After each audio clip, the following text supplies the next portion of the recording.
Hello everyone, welcome to my YouTube channel. It's been almost 2 months I did my last video, but definitely thought I'd get back into it.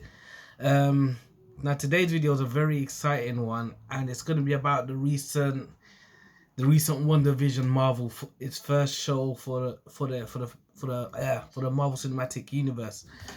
I definitely thought I'd have to do a video on this because I just think it's been one hell of a ride, and it's been absolutely fantastic. Not that I had any sort of doubt for it, but like with its new style and direction and the way it went, I definitely felt I had to do a whole video on this. So it's good to be back, and it's good to dive into uh, give you my opinion on what I thought about the show and any other bits of information which I think we should discuss. Now for the first point of view, I must just say that this was a bloody brilliant show. Usually for me, when it comes to the superheroes, obviously I love superhero stuff and all of that, but I was never really, it might just be me, but I was never really into the actual shows. Do you know what I mean? Like, I'm not gonna lie, sorry about that. I never really watched Luke Cage, Daredevil, Jessica, what's her name? Jessica Jones. To be fair, I'm not gonna lie, I didn't really watch those. I know they kind of tied into the MCU loosely, but anyway. But with my love for the MCU, I was always gonna watch this lit of shows because I had already known that they were linking directly into what they've already done and directly linking into what's coming afterwards. Anyways, now based on my notes here, what's the first thing I'm gonna say? As to why I love this actual show. I mean, from the off, obviously, they gave us something fresh. They gave us something that was a unique look for a superhero show. If you want, even for a superhero show, anyways. Some people did kind of question the style, like it was doing. Obviously, they're going for more of a 70s kind of sitcom or whatever. But for me, it kind of even made sense anyway. Well, it definitely makes sense when you've watched, I think, episode 3. With obviously, late spoiler alert, this video will contain spoilers for the whole WandaVision show in it. So basically, I think it was in the third or fourth episode. See, I've even forgotten which one. When they now started to get juicy, they kind of explained why it was a sitcom. Obviously, Wanda being a child at the time with her brother living with her parents, they would always sit down to watch a couple of sitcoms, and seeing as what was the sitcom that they were watching? I can't really remember, but I'll say it if I remember. That seemed to be one of Wanda's favorites.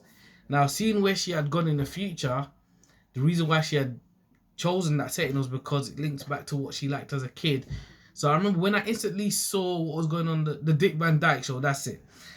When I instantly saw them showing the show, on the show, when they started showing it and you're seeing Wanda's reaction to it, you kind of already now see that is the motivation. That was the reason why she chose that setting. She chose that setting, and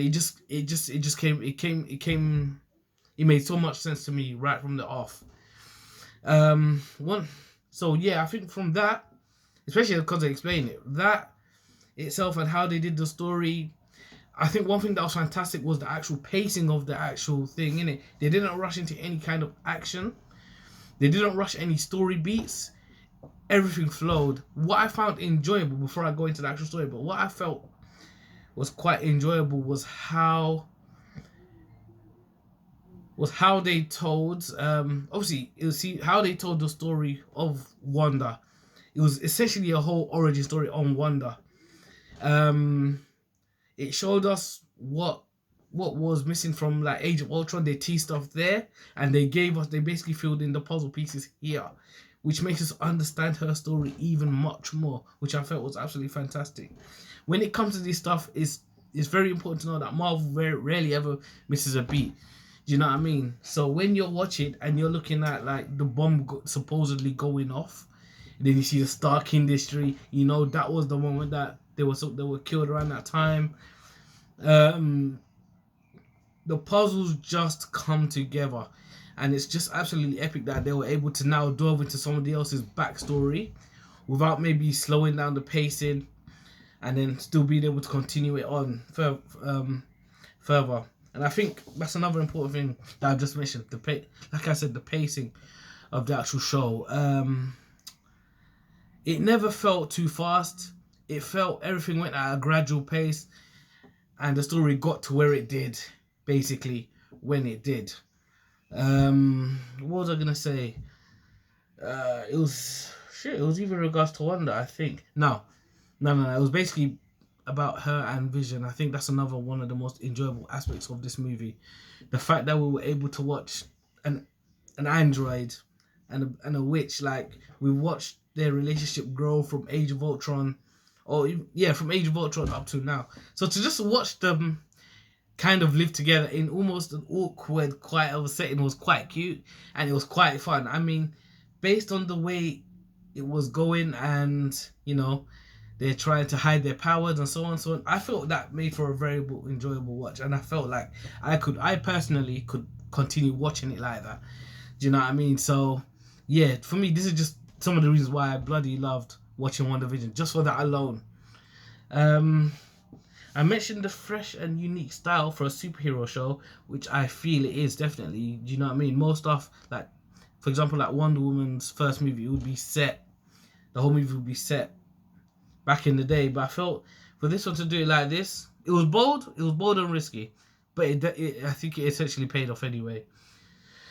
I think I touched on the next point here, where it filled in some questions we wanted. I felt it filled in some questions we wanted to know, and it gave us a bit of more. For example, in terms of what we want to know about who she really was, what happened when they were a child, what happened to the parents, certain stuff we got to know. Do you know what I mean? So these were some of the other unanswered questions for anyone who hasn't. Well, everyone should have seen it. I don't know, but like I said, spoiler alert. How this will tie into Doctor Strange 2 for one. I was expecting to actually see Doctor Strange at the end, but surprise, unfortunately, it didn't turn out that way. This is another point I'm going to come on to soon in terms of the theories. But we've definitely seen some links with Agatha Harkness mentioning that she was actually stronger than the Sorcerer Supreme. So we know already who she's talking about. We've seen a lot of the books which I would suspect that has been seen or at least known to Doctor Strange. So this is a very important question. How are they going to meet? How does it exactly tie into that? Obviously, we all know magic for one. Will we see Agatha Harkness? She was a very interesting character. Peed me off sometimes. She was very witty, very, I don't know how to say, but yeah, she was a very interesting character. And I'm just wondering, I think somebody else said anyway, will we see her again anyway? Because as you know how it ended, she didn't actually get killed, but she was forced to live in that stupid reality that they were living in before. And if she's not killed, then technically there's always a way back. But I felt it was just ironic. Yeah, how her arc was ended was very ironic. You know, when you consider everything that has gone on before. Another of the interesting questions I've got here is, will we see the twins again? Over the course of the series, you've just got to love her little children. You've got to love the relationship between them, Vision, and the mum. When it got to the end of this episode 9 and they were putting them to bed, I already knew what was coming, especially when Wanda was looking outside the window to see her power coming through, so she knew that, you know, they were obviously going to be kind of killed off in it, but she just didn't want them to be awake, I guess, to witness it. So it was quite cute how they had to kind of say goodbye in that moment. But the reason why this is such a question I'm asking is because at the end of the episode, now, for anyone that didn't see it, please go back to the ending credits. You will notice that Wanda actually still has a connection to the kids. The same voices you were hearing before when she found out they were in danger was kind of like the same voices you were hearing at the end. Which, by the way, that ending credit scene, sorry, just checking anyone there, was absolutely outstanding. And it's got me so hyped up for Doctor Strange 2. Especially now that we're seeing Wanda. I don't know, that if...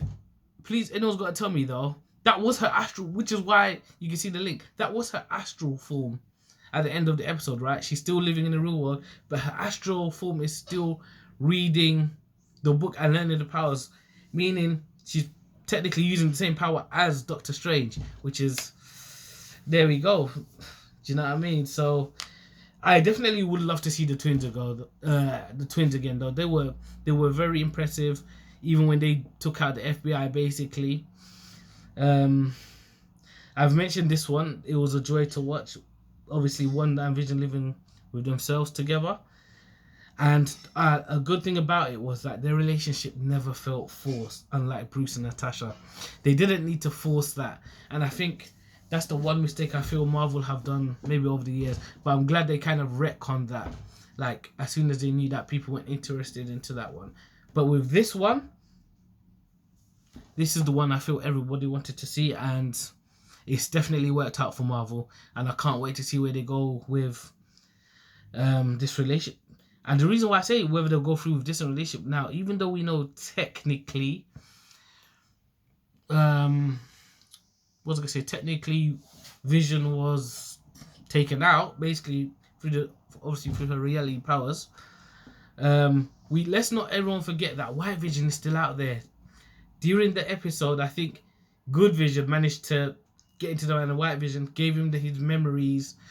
And then obviously he refused to be controlled by these people that were trying to use him for their own benefit, basically. And I think this could be a good thing. I think without even knowing it, we will get Vision back. They found a way to get Vision back without the stone.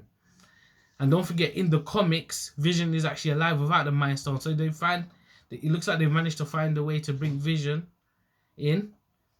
back without using the stone. And I think how they've done it seems to be very clever, and I don't think anyone will kind of complain, because it's not like he's been brought back by a stone or he's been wished back or something. They've managed to make it very believable. So that's definitely one point that I needed to mention out there. Mention that. Here's another one. One thing that's been going around was, I don't know if anyone remember from the previous episode, that infamous monologue from Vision. This series, over the course, and in particular these last 2 episodes, have just confirmed to me how good of a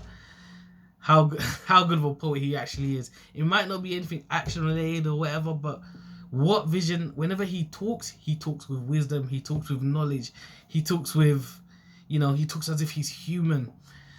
And it's just, I can't remember the exact quotes for this one, but the monologue he was having with himself, with his white self, was just on another level. The examples that they used, it just makes me have to always credit the writers of this show for doing what they've done and how they've written it. This is something I feel, I'm not trying to take shots, but DC can never do. This standard of writing that they do to not only portray a character in a certain way, to make them intelligent, to tell a story, they've obviously mastered the craft. And I have to give a clap to the writers for that, because Vision was, I feel he was very well written. Some might say he's still underpowered to a degree, but I quite enjoy what they've done with him, and the writing is spot on. So yeah, I think, okay, yeah, that's most of my points I want to say. But I think the main point I'm going to even talk about here over the course of this show was how they've written Wanda herself, how they managed to, within 9 episodes, to really make us get to know her actual code name, the Scarlet Witch. We've been waiting for it for 6 years, and again, it didn't feel forced. There was a reason behind it. There was logic there, whatever you want to call it. They had a reason for her to be called the Scarlet Witch, and it just came out so perfect. This episode here now gave us the proper Scarlet Witch costume and everything. So the Vision we saw from episode 8, no pun intended, but the vision that we saw of her in the costume, in terms of like the destiny she was meant to fulfill, or what she was meant to become, it came to fruition in the epic battle that she had with Agatha Harkness. And for me, that was just superb, absolutely superb. I mean, you can see it now because of it. I've even got the fucking, don't know if you can see it. Got myself a Scarlet Witch top recently, because this program has really taken my love of this character to a whole new level. But yeah, what they did with Scarlet Witch was amazing. The costume, it was so authentic. Even though there were changes, as Marvel usually do, when they do changes, it's always to, make it a bit more relatable for certain fans who may not know the comic. But it was bang on, especially for me, especially the headpiece. This was a hell of a show, especially when we're considering that this was meant to come out last year and after Falcon and Winter Soldier. Do you know what I mean? So how they've had to maybe change certain things, I don't know what they did in that time, but whatever it is, it worked. What we also know is that this film will tie into Doctor Strange 2, and now I just need to see that interaction between the two of them. Apparently, according to rumors, what's according to rumors? I can't even fucking remember the rumor for that, But I can quickly tell you guys about the rumor. If I remember it, it will come back. The other rumors was the ones that didn't come. Now, before this show, everyone's coming up rumors what's going to happen in the finale. I don't know what rumors you thought were true, guys. Please let me know in the comments what you thought, what did come true, what not. But I was actually hoping the Ultron one would come true, to be honest. Do you know what I mean? You might think it's weird because technically I believe that Ultron isn't really dead yet. The theory was that he was supposed to be the White Vision. Or he was meant to be I forgot the name of the CIA agent, because in the comics, basically Ultron has at times impersonated a human to get what he wants, to infiltrate the Avengers. But the theory here was that at the end of Age of Ultron, the one robot had one left arm. And at the end of episode 8, you saw White Vision looking at his left arm. They kind of thought that somehow a programmed Ultron would have been inside there. But that wasn't the case. But as we know, Marvel are very good at tying up loose ends. I do believe that Ultron theory, for example, will come up at some other stage. What else? I think I've got the other theories, to be honest, but this is all I can think of at the moment. Yeah, just quickly on those ending credits though. Like I think I mentioned one earlier. Wanda studying that dark book alone. That's a very interesting one, and I think this is how it's gonna lead to Doctor Strange. Like I was wondering, she was there drinking tea inside. It cut to the back of the room. You see her astral form reading the book, studying the dark.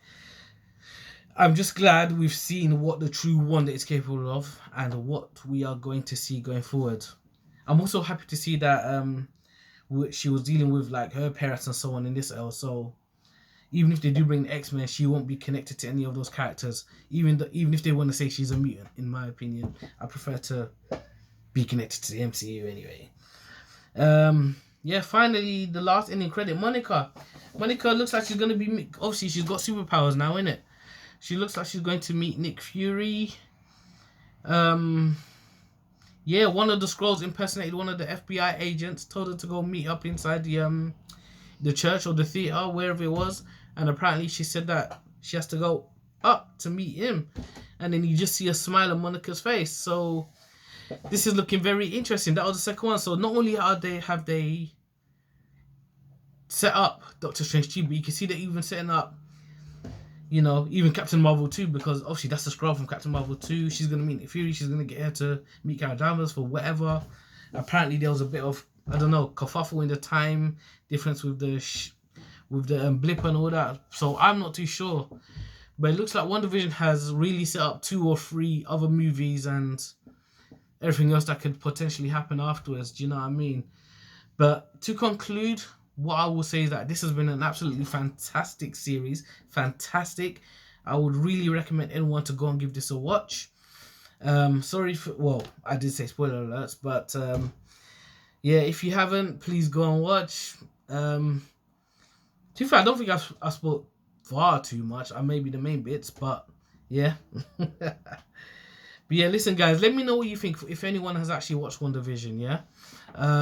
Please comment, please leave a like and subscribe. Please comment and let me know what you think. Maybe we can debate some stuff that I've missed out.